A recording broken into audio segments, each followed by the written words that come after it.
Hey, good morning. So here's the more comprehensive video on what goes into a good roof system. And this one will be on YouTube. So I'm going to start breaking these up between shorter reels on Instagram and longer things on YouTube. But basically, this is a truss framed roof system. Okay. If you go back, you'll see some videos on how the trusses went in. And then the ply on it is not OSB, it is 5/8 plywood, and we're very careful not to get that rained on. So in my mind that makes, because it's 24-inch on center with the trusses, so 1/2-inch plywood if it's 16-inch on center, 5/8 if it goes 24-inch on center. I'm not a fan of OSB because OSB is basically chipped up wood, as you can see on the sheathing that they've glued together. And the problem is over the years, especially this is a black roof, it's going to get very hot, and that glue has a tendency to break down, and then you'll get that scalloping that goes on between the trusses. So I know a lot of people use OSB on roofs. I'm not a fan.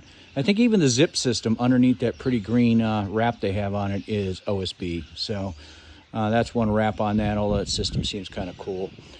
So then once we get that going, then felt is gone. All right, so for 30 years we put felt on roofs. Now it's replaced with, see this blue, that's a synthetic. And so that synthetic goes on.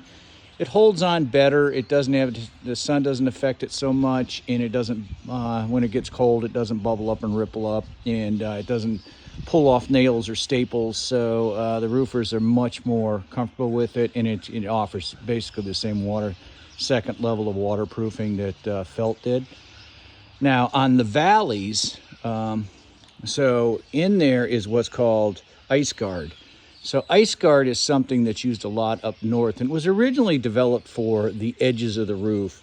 So ice, the reason it's called ice guard is when the ice is melting, it has a tendency to come and want to seep up underneath the shingles. And so that ice guard is actually, it's like what they used to call asphalt roofing, but it's got an adhesive side to it. So it is actually adhered to the plywood, so the water can never get underneath it. And they used to use it there, and then we use it up on valleys. And so we don't get ice and snow here, so we don't do it on the eaves or the edges, but we do it on the valleys. If you're conscientious, you do it on the valleys, because the problem is they're weaving those shingles in there, and the way they weave those shingles, if people walk on those shingles afterwards, they have a tendency they could crack those. We used to put a metal valley in, but this is much more attractive. And you solve the problem that if anybody should ever crack one of those shingles in the future, you've got the ice guard under there as additional protection. So that's important on the roofing system. These are asphalt shingles. They're a certainty. I think it's Landmark, if I remember right.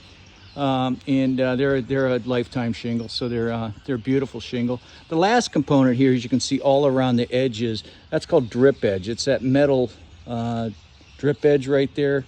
I'll focus in a little bit. You see it right there.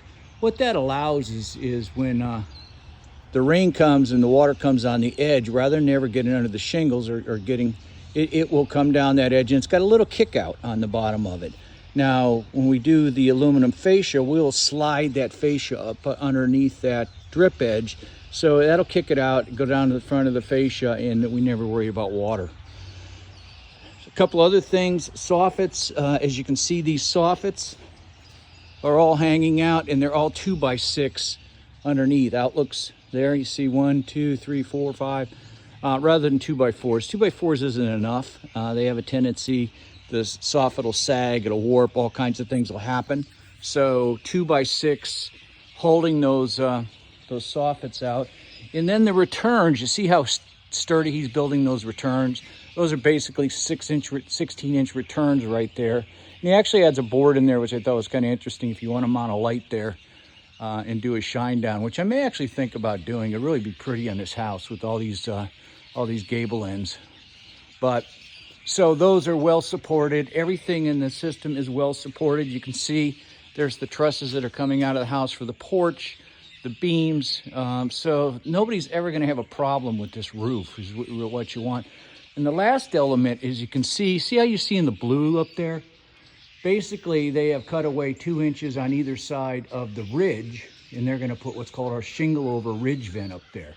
So at the very top of the roof, when we look, it will barely be noticeable, but where those shingles are sitting up there, there will be a ridge vent that goes across there, and then they put shingles. So all of the hot air in the attic, we will do perforated soffit here, and then that hot air will go up in the highest point, which is good because heat rises, will come out of the ridge. So that's the perfect way to vent a roof. If you don't vent a roof properly or an attic properly, then the life of your shingles will be greatly diminished, right? So you want that hot air that's going to be created from the sun beating down on those shingles to go on out of the attic.